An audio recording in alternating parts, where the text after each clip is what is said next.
देखिए, जिस तरीके से बंगाल में जो हुआ और वहाँ के सांसदों को जैसे तोड़ा गया और फिर एक ऐसी नई पार्टी जिसके अस्तित्व के बारे में किसी को भी जानकारी नहीं थी, आज वो 20 सांसदों की पार्टी अचानक से हो गई है।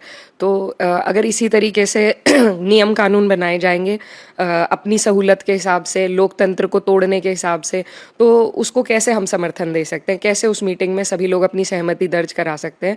तो मुझे लगता है सही निर्णय लिया इंडिया ब्लॉक के सभी सदस्यों ने जो उस मीटिंग का बॉयकॉट किया, क्योंकि इस तरीके से जोर जबरदस्ती करके आप सबकी हाँ नहीं करवा सकते किसी गलत काम को लेके। ऐसा लग रहा है कि बड़ा हंगामा रहने वाला है कल से, और बड़े गुस्से में विपक्ष नजर आ रहा है। बहुत सारे मुद्दे हैं, क्या चीज़ें जो कल सत्र में नजर आने वाली हैं?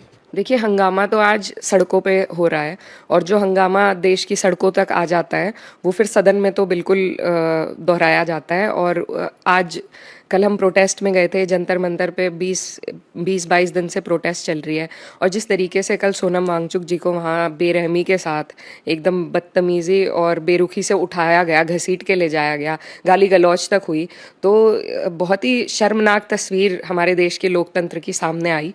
और ये ऐसी तस्वीर है जिसको बहुत जल्दी देश का युवा नहीं भुला पाएगा, और इसकी गूंज संसद में तो ज़रूर रहेगी। नीट का मुद्दा आप कह रहे हैं? जी बिल्कुल। इसमें हमारे 20 स्टूडेंट्स ऐसे थे जिन्होंने सुसाइड करी। इतना बड़ा ये मुद्दा है, किसी एक वर्ग का नहीं है, पूरे देश के, हमारे देश की आने वाली जो पीढ़ियां हैं उनका मुद्दा है। और इसमें इतनी बेरुखी से, मतलब ऐसे तो अंग्रेज़ों ने भी नहीं किया, वो भी बात करने आ जाते थे शायद, लेकिन ये जो आज के अंग्रेज़ हैं ये वहाँ पुलिस को तो भेज सकते हैं, लेकिन 10 मिनट दूर प्रधानमंत्री या एजुकेशन मिनिस्टर, उनको तो नैतिकता के आधार पर दे ही देना चाहिए था खुद ही इस्तीफा। लेकिन ये इनकी अकड़ है, ये इनका अहंकार है, जो इनको आज जनता से भी ये मुंह फेर रहे हैं, यही जनता इनसे मुंह फेरेगी। एक चीज़ और है, इस बार जो स्वरूप है खासतौर पर संसद का, वो थोड़ा बदला बदला नज़र आ रहा है। एनडीए के साथ बहुत सारे जो दल के सांसद हैं वो एनडीए की तरफ चले गए हैं। एक पार्टी का तो आप जिक्र कर रही हैं बंगाल में कि किस तरह से 20 सांसद, महाराष्ट्र में तो हमें ऐसा दिखाई देता है कि एक पार्टी की कई पार्टियां बन गई हैं। वहाँ एनसीपी हो, शिवसेना हो, ये तमाम तरह की खबरें उनको लेकर है। शिवसेना के भी सांसद जाकर मिल गए। जो डिलिमिटेशन का मुद्दा पिछली बार हमने देखा कि वो रह गया था संसद में, इस बार तो सरकार पूरी कोशिश में है कि वो पास करा लेगी। कैसे रोकेंगे उनको आप लोग? समीकरण तो उनके पक्ष में नजर आने लगे हैं। नहीं, अभी नज़र आने लगे हैं, लेकिन अभी पूरे हुए नहीं हैं। और इस तरीके से अपनी सुविधा अनुसार कानून बनाकर सांसदों को तोड़ना, किसी एक ऐसी पार्टी में शामिल करना जिसका अब से पहले, जिसको किसी ने वोट दे के ना जिताया हो, तो ये तो बिल्कुल लोकतंत्र के खिलाफ है। और इस तरीके से लोकतंत्र का हनन करके, क्योंकि ये जीत नहीं पाए, क्योंकि इनकी 400 पार नहीं आई, तो अब ये इस तरीके से अगर हमारे देश के लोकतंत्र को तोड़ेंगे तो वो हमें भी नागवार है और हमारे देश की जनता को भी नागवार है, और ये हम होने नहीं देंगे। और ये कितनी भी जोर लगा लें, कितना भी आजमाइश कर ले, विपक्ष मजबूत है और मजबूती के साथ फिर से इस बिल को हम गिराएंगे। डिलिमिटेशन नहीं होने देगा विपक्ष? बिल्कुल नहीं होने देंगे। ये जिस तरीके से हमारे देश को बिल्कुल कब्जा करना चाहते हैं, जो लोकतांत्रिक प्रणाली है सारी, चाहे वो इलेक्शन की हो या इलेक्शन के बाद जो जीते हुए सांसद हैं उनको कैसी व्यवस्था बना बना के राज्यसभा वालों को भी लिया जा रहा है, लोकसभा वालों को भी लिया जा रहा है, तो ऐसे तो फिर इलेक्शन की ज़रूरत ही नहीं है। फिर तो आप रशिया के तरह एक औपचारिकता रखिए बस, और बस वन पार्टी स्टेट बना लीजिए। लेकिन अभी देश में संविधान है, देश की जनता आज सड़कों पे है, बदहाल है, परेशान है, तो इतना आसान जितना ये समझ रहे हैं उतना होने नहीं वाला है। वन नेशन वन इलेक्शन को लेकर भी लगातार खबरें आ रही है कि उस पर भी सरकार सोच रही है। सपा का क्या रुख रहने वाला है?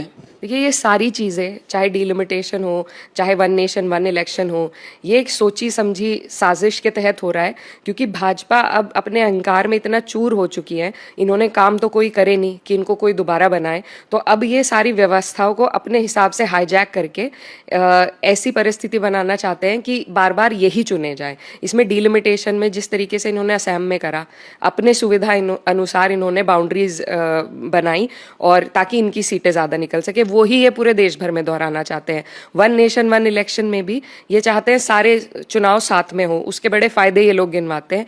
लेकिन हमें लगता है कि ये जो केंद्र की सरकार है, हमारा देश एक फेडरल नेशन है, यहाँ पर जो फेडरल यूनिट्स हैं जिनको हम स्टेट्स कहते हैं, उनकी भी अपनी अपनी इंडिपेंडेंस है, उनकी अपनी स्ट्रेंथ है, उसको कमज़ोर करने की ही ये इनकी साजिश है।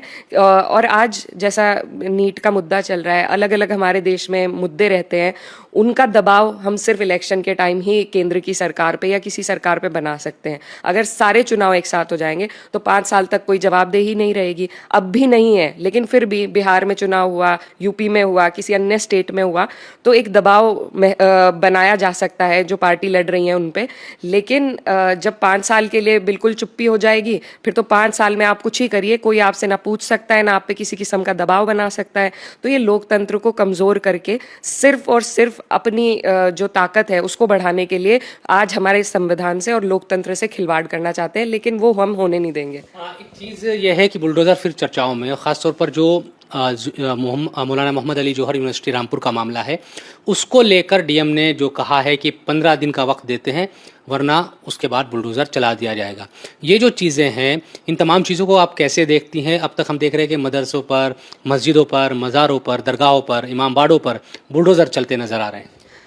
देखिए, बहुत ही शर्म की बात है कि बहुत सारी चीज़ आज तक हमने बर्दाश्त करी और बर्दाश्त करते आ रहे हैं, लेकिन आज जब एक एजुकेशनल इंस्टीट्यूट किसी ने भी बनाया हो चाहे, उसको आप तोड़ने की बात कर रहे हैं, तो आपको शर्म आनी चाहिए। इतना पैसा उसमें लगा है, इतनी मेहनत उसमें हुई है, आपको चाहिए था कि आप उसका संचालन कराते सही तरीके से। आपने खुद तो कोई यूनिवर्सिटी नहीं बनाई है। जो स्कूल थे, सरकारी स्कूल थे, 25,000 सरकारी स्कूल बंद हुए हैं, मर्ज जिसको कहते हैं, बंद हुए हैं, और अब आप यूनिवर्सिटी को भी एक तोड़ने का काम कर रहे हैं। कौन सी परमिशन है जो इतने सालों से थी और अब अचानक से गायब हो गई है? और अगर परमिशन थी तो बहुत सारे उसमें फैक्चुअल चीज़ें हैं, जैसे वो पहले जो ज़मीन थी वो ज़िला पंचायत के अंडर आती थी, अब वो नगर निगम में आ गई है। तो पहले की परमिशन तो थी उसमें, जिला पंचायत की अलग प्रोटोकॉल होती है, उस हिसाब से परमिशनें थी उसमें।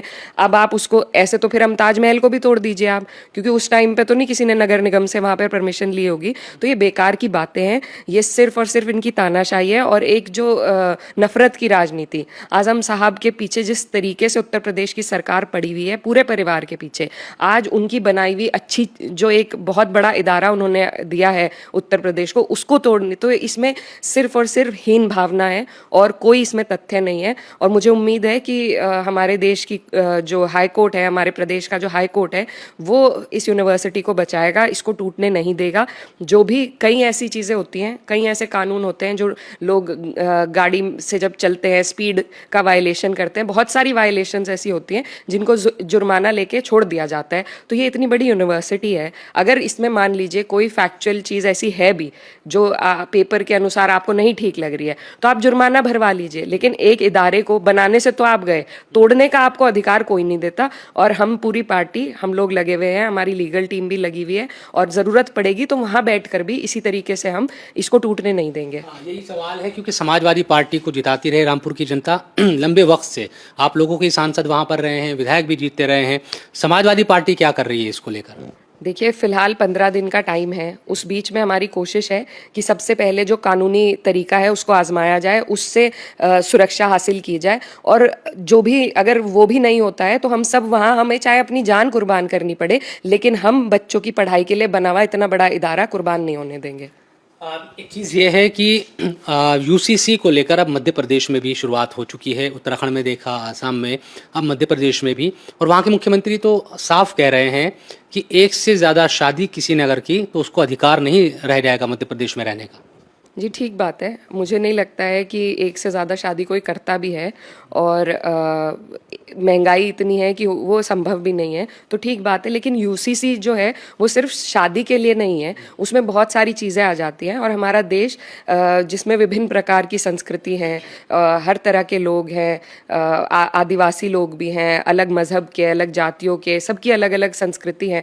अगर सबकी आप सम्मानित संस्कृतियों को ख़त्म करके सिर्फ अपनी लागू करना चाहेंगे, तो वो बहुत बड़ी गलतफहमी है इस सरकार की कि ये ऐसा लागू कर पाएंगे, क्योंकि ऐसा तो इस देश में, खासकर हमारे देश में, ऐसा हो नहीं सकता।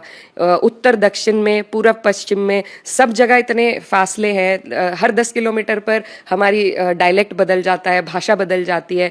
तो इतनी सारी संस्कृतियों को संजोए हुए ये देश है, इसको इस तरीके से सोवियत नेशन बनाने का जो इनका प्रयास चल रहा है, वो बिल्कुल, उसमें ये बिल्कुल सफल नहीं होंगे। बहुत शुक्रिया।